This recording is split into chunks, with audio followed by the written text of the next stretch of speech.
باللہ من الشیطان الرجیم بسم اللہ الرحمن الرحیم۔ ہم لوگوں نے بچوں اپنے 6 کلاس کا ایک سبق پورا کیا جو کہ اللہ تعالیٰ کی تعریف پر مبنی ہوتا ہے۔ دوسرا سبق ہمارے پاس حضور پاک صلی اللہ علیہ وسلم کی زندگی کے کچھ واقعات ہوتے ہیں یا کوئی نظم کی صورت میں ہو نعت، ٹھیک۔ یہاں پر جو ہمارے پاس آپ کی کلاس میں موجود ہے اس کا نام ہے مسدس حالی۔ مسدس حالی دراصل اس نعت کا نام نہیں بلکہ یہ نعت جس پوری نظم سے لی گئی ہے اس نظم کا نام مسدس حالی ہے۔ مسدس کہتے ہیں ایسی نظم کو جس میں بات 6 مصروں میں پوری کی جائے، یعنی 6 مصروں کا ایک بند ہو، 6 مصروں کا ایک بند ہو، ایسی نظم کو ہم مسدس کہتے ہیں۔ یہاں جو ہمارے پاس مسدس موجود ہے مولانا الطاف حسین حالی صاحب کی لکھی ہوئی مسدس ہے۔ یہ مولانا الطاف حسین حالی صاحب نے سر سید احمد خان کے ایما پر مسلمانوں کی تاریخ کو نظم کی صورت میں پیش کیا، اور جب وہ لکھ رہے تھے تو ان کا مقصود ایک چھوٹی نظم میں تھا جس کے اندر وہ چاہ رہے تھے کہ مسلمانوں کو ان کے آباء و اجداد کی تاریخ سے روشناس کرا کر ان کے دل میں جو آزادی کے جذبات ہیں اور اپنی شاندار تاریخ ہے اس کو ابھارا جائے۔ جس وقت مسدس حالی الطاف حسین حالی صاحب نے لکھنا شروع کی تو وہ نظم بڑھتے بڑھتے اتنی بڑھ گئی کہ اس نے پوری ایک چھوٹے سے کتابچے کی صورت اختیار کر لی۔ اسی میں سے جو حصہ آپ کے پاس ہے وہ حصہ تعلق رکھتا ہے حضور پاک صلی اللہ علیہ وسلم کی تعریف سے۔ باقی اور جو حصے ہیں جو تاریخ کے واقعات ہیں اور آگے کے ہیں وہ الگ ہیں۔ ہمارے پاس جتنا حصہ شامل ہے وہ ہم یہاں پر پڑھ لیتے ہیں۔ مولانا الطاف حسین حالی صاحب کا اگر تعارف لیں، 1837 میں آپ پیدا ہوئے ہیں اور 1914 عیسوی میں آپ کا انتقال ہوا ہے۔ اردو میں نئی شاعری، نئی تنقید اور ادبی سوانح نگاری کے بانی سمجھے جاتے ہیں۔ ان کی مسدس مد و جزر اسلام نے مذہب کی عظمت بیان کر کے عام انسان کی خود اعتمادی بحال کی۔ اسے مسدس حالی بھی کہتے ہیں، ٹھیک۔ آپ کو پڑھتے ہوئے کیا کام کرنا ہے؟ آپ کو پڑھتے ہوئے کام یہ کرنا ہے، اس نظم کے اکثر مصروں میں کسی نہ کسی شخص، طبقے یا گروہ کا ذکر آیا ہے، مثلا نبیوں، غریبوں۔ آپ ایسے تمام الفاظ کے نیچے خط کھینچیں گے، ٹھیک ہے۔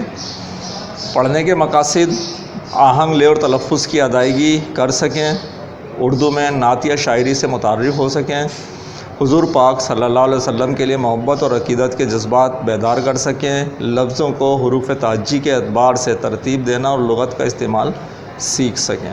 کچھ کام ہمارے مشقی ہیں اور کچھ کام ہمارے پڑھنے کے دوران کے موجود ہیں۔ چلیں نظم پڑھتے ہیں۔ نظم یہ ہمارے پاس جو ہے نعت کی صورت میں پڑھی بھی گئی ہے، وہ نبیوں میں رحمت لقب پانے والا۔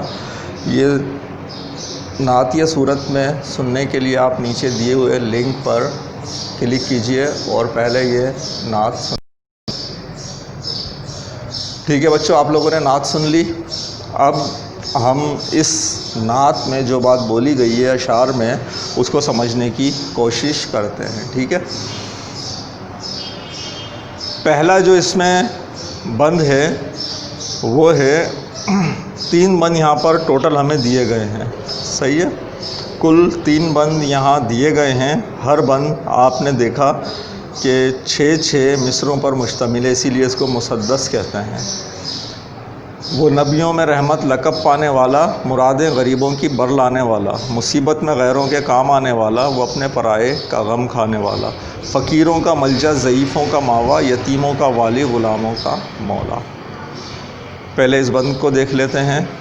وہ نبیوں میں رحمت لقب پانے والا، حضور پاک صلی اللہ علیہ وسلم کی بات ہو رہی ہے کیونکہ حضور پاک صلی اللہ علیہ وسلم رحمت للعالمین یہ ان کا لقب ہے، تو ان کا ذکر کیا۔ مرادیں غریبوں کی بر لانے والا، جس نے غریبوں کی مرادیں پوری کی۔ کون سی مرادیں؟ حق اور انصاف ان کو بھی ملنا چاہیے، ظلم ختم ہونا چاہیے، برابری کا درجہ، ٹھیک۔ مصیبت میں غیروں کے کام آنے والا، وہ اپنے پرائے کا غم کھانے والا، اور وہ جو مصیبت میں بھی دوسروں کے بھی کام آتا تھا۔ مصیبت پڑی، اپنے تو کام آتے ہی ہیں، غیروں کے کام کوئی نہیں آتا۔ حضور پاک صلی اللہ علیہ وسلم غیروں کے کام بھی آتے تھے، وہ اپنے پرائے کا غم. آپ ہر اپنے کا، اور اپنے اور پرائے سے مراد مسلم ہو، غیر مسلم ہو، رشتہ دار ہو، رشتہ دار نہ ہو، سب کا درد رکھتے تھے. غم کھانے والا سب کا خیال رکھتے تھے، سب کی فکر رکھتے تھے. فقیروں کا ملجا، غریبوں کا ماوا. ملجا یہ جو لفظ ہے اس کے معنی ویسے جائے پناہ کے، اور یہاں پر جو لفظ آیا ہے ماوا، اس کے معنی بھی جائے پناہ کے ہی ہوتے ہیں. ٹھیک ہے.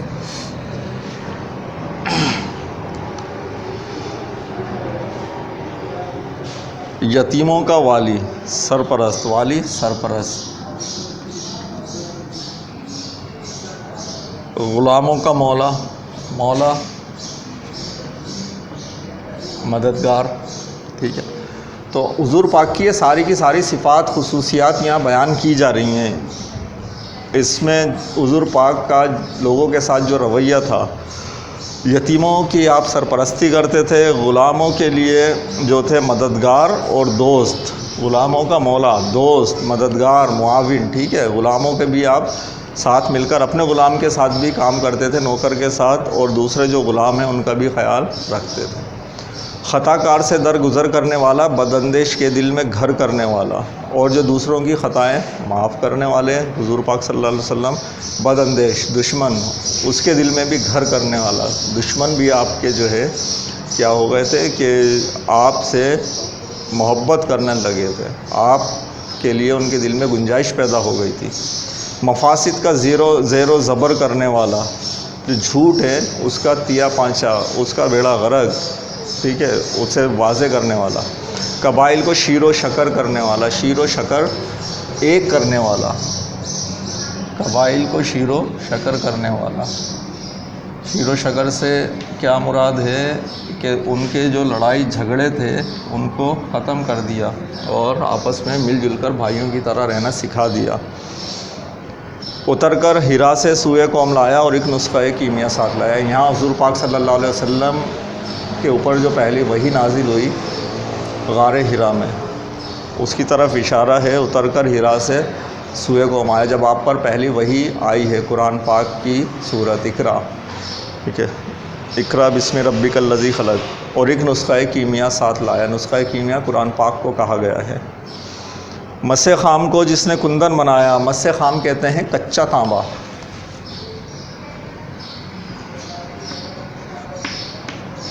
کچا تانبا، مس خام کو جس نے کندن، سونا بنا دیا. کھرا اور کھوٹا الگ کر دکھایا، سچ اور جھوٹ کو الگ کر دیا اس میں. عرب جس پہ کرنوں سے تھا جہل چھایا. کرنوں زمانہ دراز،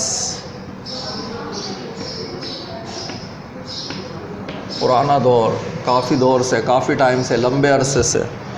عرب جس پہ کرنوں سے تھا، عرب میں جو پیچھے کئی سالوں سے جہل، اندھیرا، جہالت کا اندھیرا، ظلم میں ڈوبے ہوئے، بچی کو دفنا دے رہے ہیں، ظلم کر رہے ہیں، چوری، ڈکیتی، نشہ. تو عرب جس پہ کرنوں سے تھا جہل چھایا، پلٹ دی بسی کان میں اس کی کایا. بس آپ نے آن کے آن دیکھتے دیکھتے تھوڑے ہی دنوں میں کیا ہوا، اس کی کایا پلٹ دی. کایا پلٹنے سے مراد وہی لوگ دنیا میں اسلام کے پیغمبر بن کر ابھرے اور نیکیوں میں سب پر سبقت لے گئے. رہا ڈرنا بیڑے کو موجے بلا کا، ادھر سے ادھر پھر گیا رخ ہوا کا. اور یہ جو کشتی تھی مذہب کی، اسلام کی، لوگوں کی، اعمال کی، اسے کیا ہوا، ڈوبنے کا ڈر نہ رہا، اور جو ہوا کا رخ ہے وہ بدل گیا. ہوا کا رخ کیا، پہلے تباہی کی طرف جو قوم جا رہی تھی وہ اب کہاں چلی گئی، عروج کی طرف چلی گئی. ٹھیک ہے. تو یہ بیچ میں سے ہمارے پاس اقتباس پیش کیا گیا ہے یہاں پر. صحیح ہے. یہ ہم نے نعت کو سنا اور سمجھا. اب ہم کچھ کام کرتے ہیں. پہلے آئیے صفحہ نمبر 8.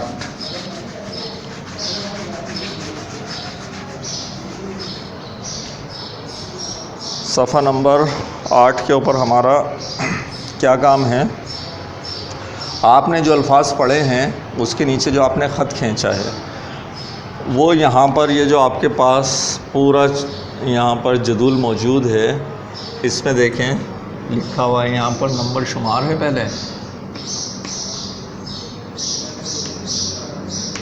ٹھیک ہے. دوسرا ہے یہاں پر شخص یا گروہ، شخص یا گروہ. تیسرا جو ہے وہ ہے اس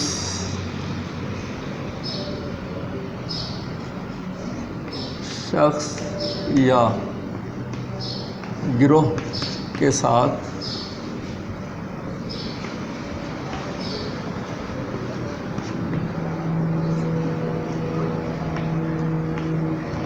حضور پاک صلی اللہ علیہ وآلہ وسلم کا تعلق. ٹھیک ہے، تو دیکھیں مثال میں آپ کو دے دیتا ہوں. کیا ہے یہاں تو بند نمبر آپ کو لکھنا ہے. یہاں پر وہ نبیوں میں رحمت لقب پانے والا، تو یہاں تھا نبیوں کا ذکر. بند نمبر تو اس کا ایک ہی ہے، تو نبیوں میں. اور تعلق کیا ہے؟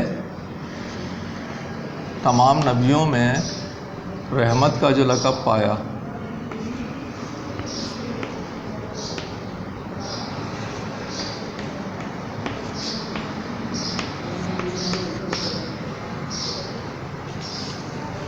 یہ تعلق تھا. کیا؟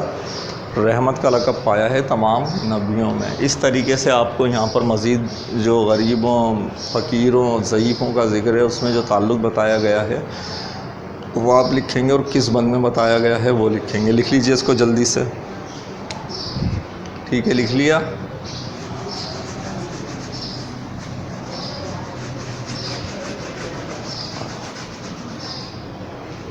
اب ہم کام کریں گے. صفحہ نمبر ہے ہمارے پاس 9 اور سوالات ہیں.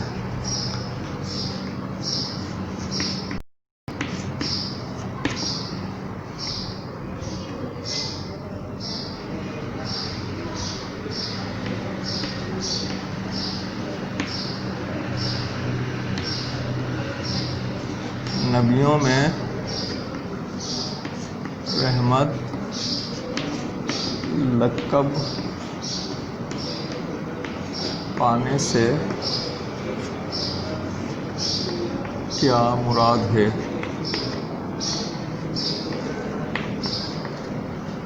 ٹھیک ہے. اگلا سوال ہے، دوسرا سوال ہے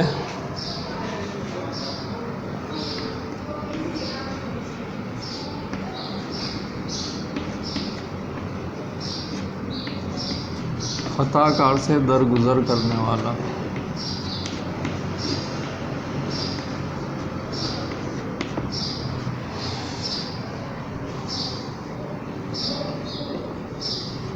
اس مصرعے کو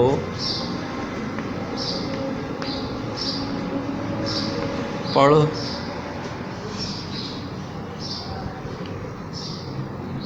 کر سیرت طیبہ کا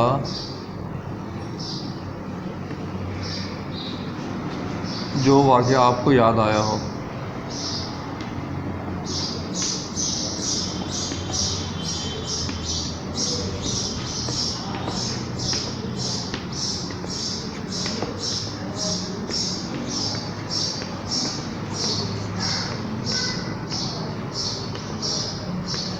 لکھیں.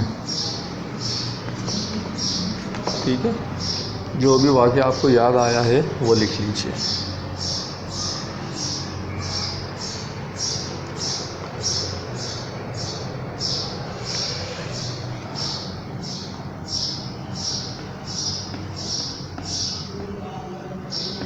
غلاموں کا مولا سے کیا مراد ہے؟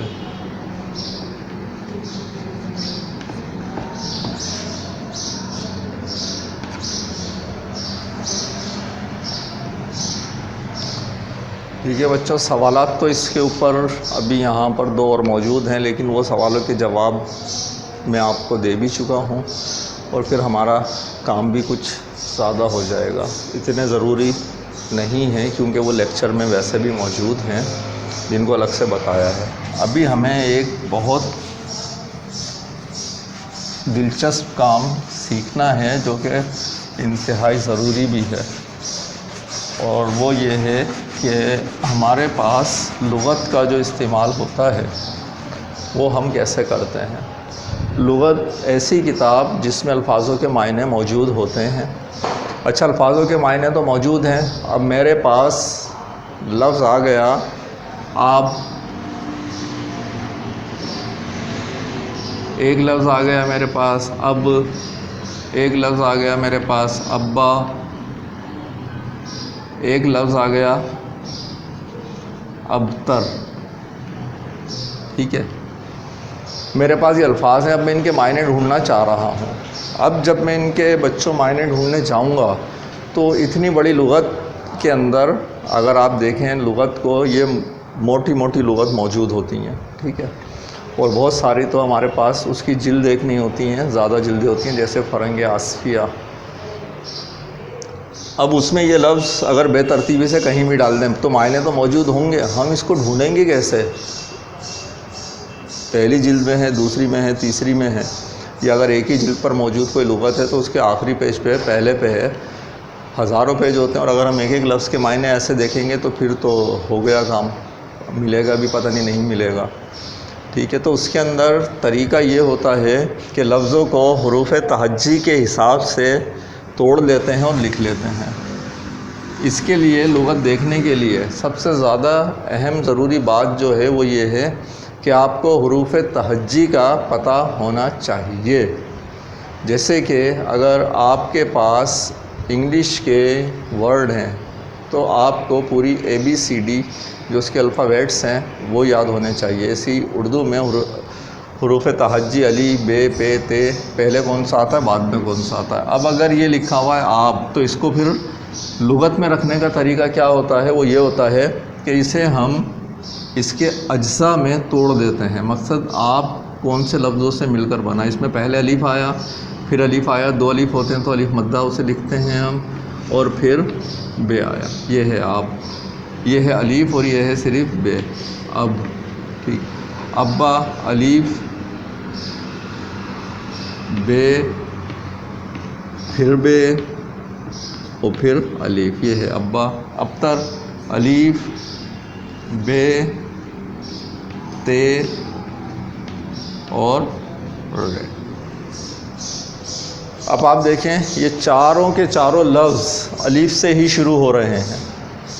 اب جب الف سے شروع ہو رہے ہیں تو اس میں کیسے لکھیں گے؟ ہم پھر دوسرے الفاظ پہ غور کرتے ہیں کہ دوسرا جو اس کے اندر ہمارے پاس حروف تہجی آیا وہ کون سا ہے۔ اب دیکھیں دوسرا حروف تہجی، اس تینوں میں، یہ 4 جو لفظ ہیں اس میں سے 3 میں بے ہے اور چوتھے میں کیا ہے؟ الف۔ تو حروف تہجی کے اعتبار سے یہ والے تو برابر ہوگا، اس کو تو آپ چھوڑ دیں۔ اب اس میں دیکھیں پہلے یہ رہا الف، تو جب لغت میں لکھیں گے تو اس لفظ کو، ان چاروں لفظوں میں سے اس کو ان 3 سے پہلے لے آئیں گے اٹھا کر، ٹھیک ہے۔ اب آئیے باقی کے اوپر کہ اس کے بعد 2 ان لفظوں میں تو ان کا پورا آ گیا۔ اب ان میں اگر تینوں میں دیکھیں آپ تو ان تینوں میں کیا ہے؟ بے ہے پہلے، یہ تینوں ایک ساتھ آ رہے ہیں، اب انہیں کہاں رکھیں اس کا فیصلہ اس سے اگلے والے میں ہو جائے گا۔ یہاں پر دیکھیں بے ہے، یہاں کا کیا ہے؟ تے ہے، یہ اس سے پہلے آئے گا کیونکہ اس کے بعد یہاں لفظ ہی نہیں ہے۔ بے کے بعد بے پہلے اور بے کے بعد تے، یہ اس کے بعد۔ تو دراصل یہ آپ کے پاس جس ترتیب میں یہاں میں نے لکھے ہیں یہ اسی ترتیب میں آ جائیں گے۔ اگر آپ کسی اور بھی ترتیب میں لکھ دیں اور بولیں کہ لغت کے حساب سے رکھیں تو پھر آپ کو یہی ترتیب لانی پڑے گی۔ اسی کی مدد سے پھر ہم لغت میں ڈھونڈ لیتے ہیں۔ جب ہم ڈھونڈتے ہیں، اب میں اگر آپ ڈھونڈوں گا تو اس میں دیکھوں گا اچھا پہلے الف ہے، پھر الف ہے اور پھر بے ہے، تو میں الف والے پیج پر چلا جاؤں گا اور اس میں جہاں اس کے بعد بے آ رہا ہوگا وہاں پر ڈھونڈ لوں گا۔ ٹھیک ہے. اب وہاں بعد میں ملے گا، آپ پہلے ملے گا. اس لیے آپ جب لغت کھولتے ہیں تو آپ کو الف مدہ والے الفاظ پہلے ملتے ہیں. ٹھیک ہے بچوں، یہ ہمارے پاس لغت دیکھنے کا طریقہ. اب آپ کے پاس جو یہاں پر ابھی کا کام کرنے کا ہے وہ کیا ہے؟ کام ہے آپ کا، یہ دیکھیے یہاں پر آپ کو یہ الفاظ دیے ہیں. مندرجہ ذیل الفاظ کو نیچے دی ہوئی جدول میں اندراج کے کالموں میں حروف تہجی کی ترتیب میں لکھی ہے. یہ انہوں نے یہاں پر تقریباً 20 الفاظ دیے ہیں.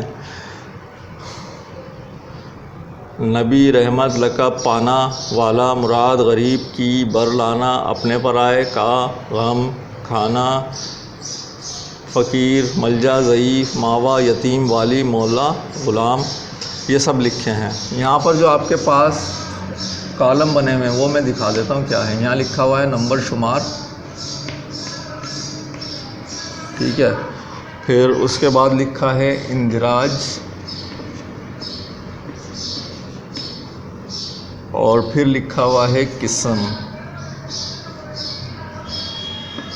آپ جس وقت لغت دیکھتے ہیں تو وہاں پر آگے قسم لکھی ہوئی ہوتی ہے. قسم میں کیا ہوتا ہے کہ یہ محاورہ ہے، یہ اسم ہے، یہ فعل ہے یا کیا ہے، آپ کو وہ وہاں پر لکھنا ہوتا ہے. تو آپ نے ابھی کیا کرنا ہے، یہ لفظ جو انہوں نے دیے ہوئے ہیں ان لفظوں کو لینا ہے، اس میں جو لغت کے اعتبار سے سب سے پہلے آئے گا اس کو لکھ دیں گے. میں آپ کو ایک مثال یا دو مثال دے دیتا ہوں.